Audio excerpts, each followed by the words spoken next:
Hi mga ka-vibes! Welcome po sa La Quinta by Wyndham in Abu Dhabi. Very quick hotel review lang. Okay! Yung breakfast, hindi ako nag-avail ng breakfast during my entire stay here.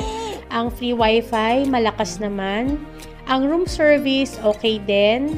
And yung bathroom, malinis naman. Meron silang free on-site parking. Meron din silang restaurant. Although, hindi ko siya in-avail. Kasi 10 minutes walk lang to sa bahay. Kaya nagpapadala na lang ako ng food kay Ate Neri para tipid. Meron din silang indoor swimming pool and spa.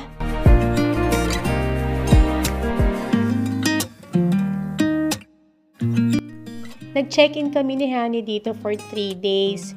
Ano siya, 2 nights and 3 days. Yan. Meron kasi ako dapat na second interview na dapat makapag-aral ako. And para makapag-focus ako, we decided na mag-check-in na lang dito. At least malapit lang, 10 minutes walk lang, di ba? So kung makikita ninyo, ayan, andyan yung tablet ko, kumpleto yung gamit ko kasi nga nag-aaral ako. So magbibigay na tayo ng rating ngayon. Cleanliness, 8 out of 10. Service and staff, 10 out of 10. And room quality, 7 out of 10.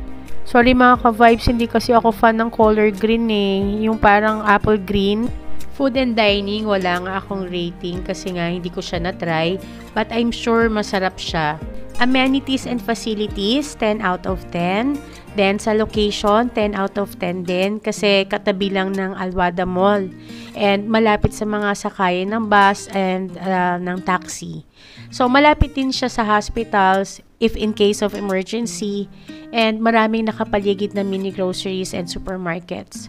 So here is my quick hotel review. Thank you so much sa support bilang bagong vlogger lang kami ni Hani. And please like and subscribe. See you soon mga ka-vibes!